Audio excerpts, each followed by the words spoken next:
I'm sure you're familiar with that thought experiment that if you could go back in time, would you kill baby Hitler or would you kill Hitler at any stage of his life up until the point where he takes control of Germany in 1933? And I've seen different responses to this, and they do broadly break down into a kind of left wing, right wing mentality. So, mostly on the progressive left, the answer is yes, you would go back and stop Hitler because that way you can prevent World War II and you can prevent the Holocaust and you save millions from dying. The right tend to take a slightly different view, not that they are endorsing the rise of Hitler unopposed. What they think is that they understand the concept of altering time. You know, that if you kill Hitler before he comes to power, perhaps you're leaving Stalin unchecked. Perhaps you're letting the situation in the Pacific. There'd still be a World War II, but it'd be focused in the Pacific. And we don't know how aggressive Stalinist Russia, completely unopposed, not having a war with Germany in the 1940s. Possibly even there'd be a complete takeover of Finland, and perhaps Russia moving more and more westwards, and then World War II becomes something different. So the right understands how, because I think the right takes history more seriously. They say, okay, well, if you remove that bit from history, then how does it affect the timeline? Whereas I think the left tend to view history in terms of the oppressor matrix, narratives. They're more into a narrative type of history rather than looking at the facts, looking at the evidence, and then constructing the narrative afterwards, which is what the right tend to do. But that thought experiment leads on. It leaves people who consider it with the possibility that could I stop the next Hitler? Okay, if I only knew, there's that question that's always asked, well, why didn't somebody stop Hitler before he came to power? Well, there were attempts. I'm not sure how many. There were a lot of assassination attempts whilst he was the Führer. People think about the July plot in 1944, but he had survived so many assassination attempts between 1933 and 1945, and of course, the communists were trying to stop him, and a lot of centrists and conservatives, monarchists, were trying to stop him rising from power, but one by one, all the opposition fell by the wayside. So it moves on to this thing that if people could spot the next Hitler, would they take action early enough? And I think this is what's led to the spate of political violence in the West. And one person, there's been a lot of compilation videos. You've probably seen them of how people on the political left in America, in particular, have labelled anyone on the right sort of fascists or Nazis, and that they have to be violently opposed. There's that famous clip. Can't remember who it is. It's a Democrat representative, and she's saying, that anybody in the Trump administration, if you see them in a restaurant, if you see them in a shopping centre, if you see them in a library, you have to resist. You have to push them out and say, "You're not welcome here." You cannot share a space with your political opponents. And yes, we have the assassination of Charlie Kirk, which is the kind of the ultimate endpoint of this kind of mentality. If you are convinced that Charlie Kirk is a Nazi and fate has given you the means to kill who you think is the next Hitler, you take that. Actually, if you are deranged enough, that's what you do. And this is the extension. And one of the fueling forces, I think people have forgotten about this. I did a video many years ago. It's one of my earliest political videos that I did, was about an academic, a left-wing academic called Mark Bray, who wrote a book called The Antifa Handbook. It came out roughly about the time that things were kicking off with Antifa in Portland and Seattle. and the name Antifa was kind of hot in the news, and so he wrote this book describing how Antifa worked. But it's not like Andy Ngo's book, Unmasked, which came out a little bit later, which is an expose. This is a kind of in defense of hagiography and tactical manual for Antifa that Mark Bray wrote. And I remember seeing a Q&A he did on YouTube in support of promoting this book. And somebody in the audience asked him, you talk a lot about resisting fascism, but who are fascists? How do you spot a fascist? And his answer was that you've got to look out for the tells, because he claimed that fascism was a kind of nebulous, shape-shifting political idea, and it certainly isn't. I think he was lying about that, because fascists write about what fascist ideology is. We've had the ideology since the earliest I know of is 1919. You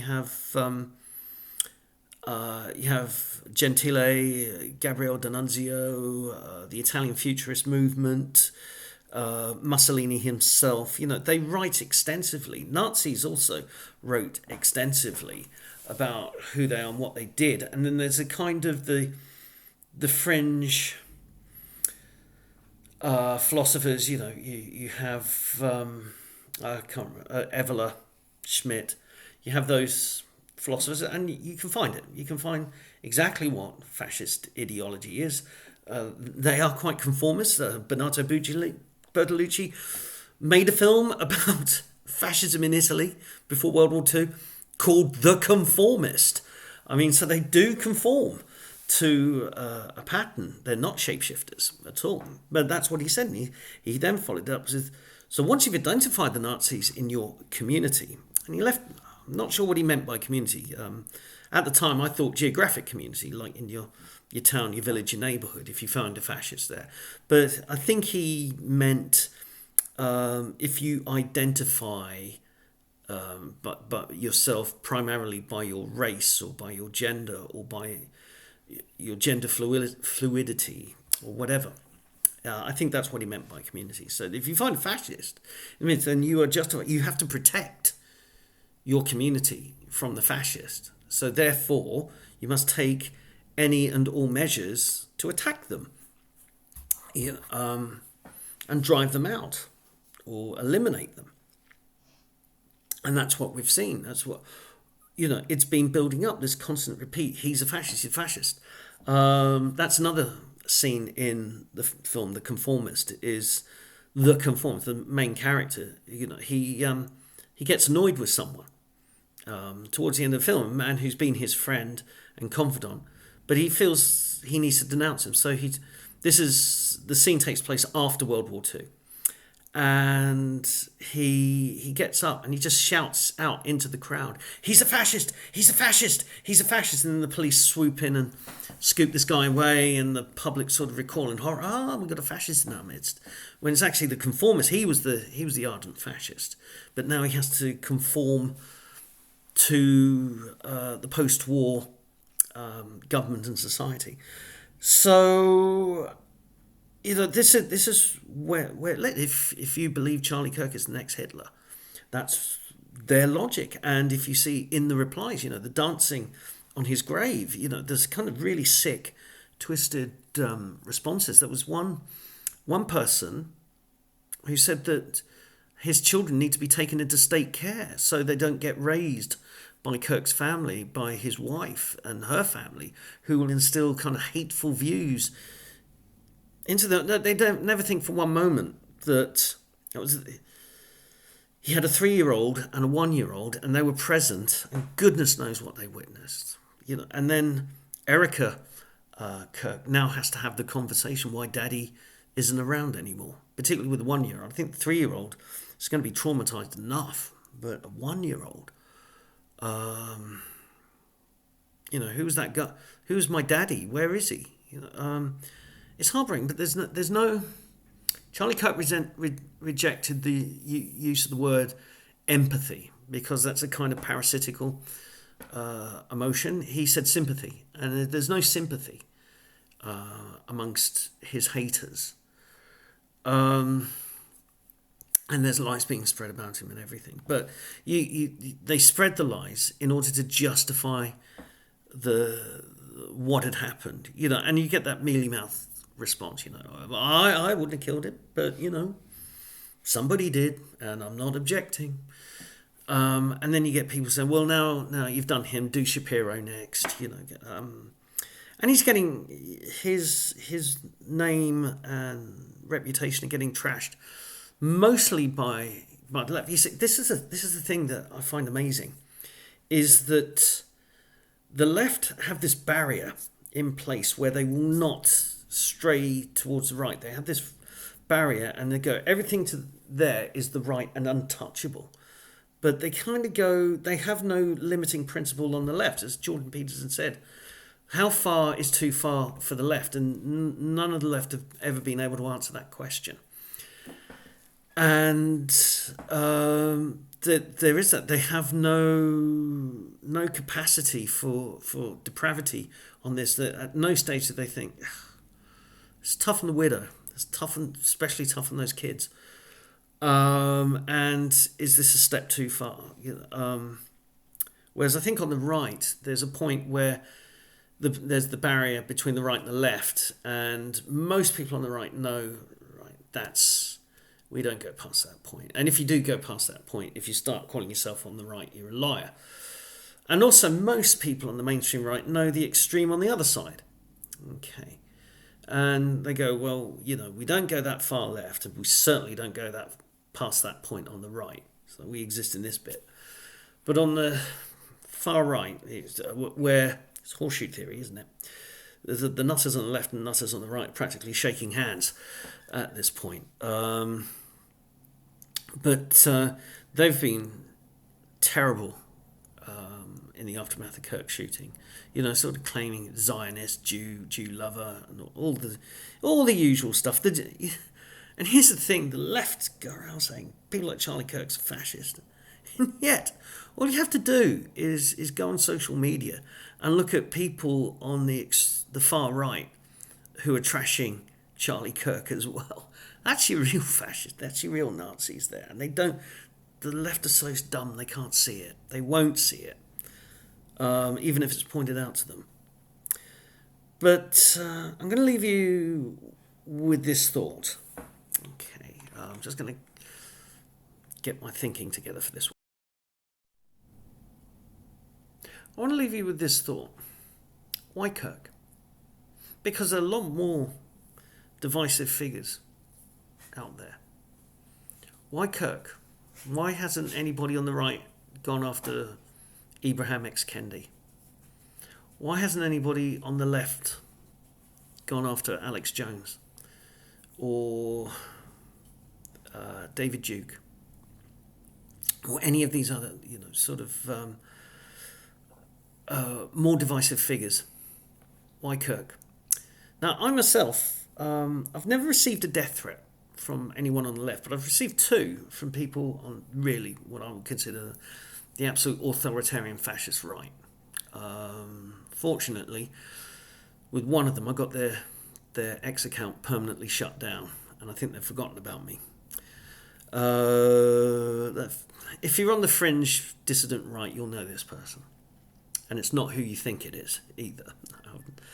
Not him, someone else. But why do they go after Kirk? And I just remember reading something. It was this is from back in the early 90s, and it was a look at resistance movements throughout history. Against when you're occupied by a foreign country, when your country is occupied by a foreign country, and they were looking at various examples of resistance movements, and in one of them they said one of the tactics is that you don't go after the most brutal oppressor of the occupier. So if you can imagine, you're in one of the occupied countries in World War II, occupied by the Nazis, and you've got two German officers, and one is your kind of brutal SS officer, The type who, after every inconvenience, rounds up 10 of your fellow countrymen and just has them arbitrarily executed without trial. You've got that type, the kind of brutal oppressor. And the other officer is what you would call the good German. He's Wehrmacht. He's a traditionalist. He'll listen to any reasonable request from the locals. He's not so oppressive. He wants the locals just to be quiet, but he's not going to brutalise them. So you're in a resistance cell in this area. Which of those two officers do you go after? And this book said you don't go after the brutal SS dictator. You don't go after him. You take out the good German. You take out the moderate, reasonable German. Why? Because if you take out the brute, then what you're left with is the moderate guy who's not going to, and people forget that the moderate guy's still oppressing you, but because he's moderate, you don't feel the oppression as much, and so you're less likely to join in the resistance. If you get rid of the moderate guy, you're left with the brute, and the brute will oppress even more. He'll be unchecked. He won't have the good German to say, "No, hang on, stop that." So you allow the brute to oppress even more, which will stir up people into joining the resistance. And possibly that's what's happened with Charlie Kirk, is that he's the good man. And why don't you take Andrew Tate out? Why do you take Kirk out? Because he's the good one. He's the reasonable one. He's the one that will get the population to think, he has a point. You know what? This guy argued with me, but he was so gracious. He allowed me the opportunity to express my views before he rebutted them. He made me think on a few points. He made me reconsider a few points. He was respectful, and I liked him. Then that keeps people from becoming rebellious, from becoming activists, from becoming protesters. So you take him out. And what you're left with, and this is the danger, I think, going forward, and which is why I caution, people's reactions, like the ones that Matt Walsh, Michael Knowles, and Nick Freitas have taken, which is, right, gloves off, no mercy. And you go, well, that's what they want. That's what the people who support Charlie Kirk's murder want. They want you to turn brutal. And that will give them the justification to try and get people to rise up and join the resistance. Now, I don't know which outcome is going to be more successful. I don't know if Knowles, Walsh, and Freitas's no mercy plan will work. One sympathises with that, but one's got to use your brain. This is all part of my thing. Get real, think things through, and you've got to think things through. What if you start becoming more brutal with the left? Are you then validating the left? You're validating their lies and their paranoia about who the right is, or do you you've quietly marked the cards of the most egregious members of the left? You've exposed them. You've shone the light on them, and as Douglas Murray says, every so often a flare goes up and it illuminates a nighttime scene. You see exactly where people are. And I think there's a lot to be said for that approach. And we know who are the worst individuals. We got their card marks, we got the receipts, we got there's always a tweet. And we'll get them that way. I don't know. It's all still raw. I'm still shocked because, it was only the day before Kirk got shot. I was watching one of his videos. One of those shorts that pops up on YouTube. Watch Charlie Kirk destroy this leftist argument. And it's never as dramatic as the voiceover points out. Kirk and his brand of very respectful debating, of trying to... I don't think he's going for the out-and-out win on the day, but he wants to plant a thought in someone's head that they can go away and consider. I think he was very good at doing that. He will be much missed. I liked him. Yeah, but then, as my detractors often say, I like the milquetoast conservatives. Well, what do you say? What do you do? Anyway, that's all for now. I'm working on a few projects. One is just going back to my filmmaking roots. I just have an idea and I want to run with it. And there'll be more on the Bond series, so I'll see you out there.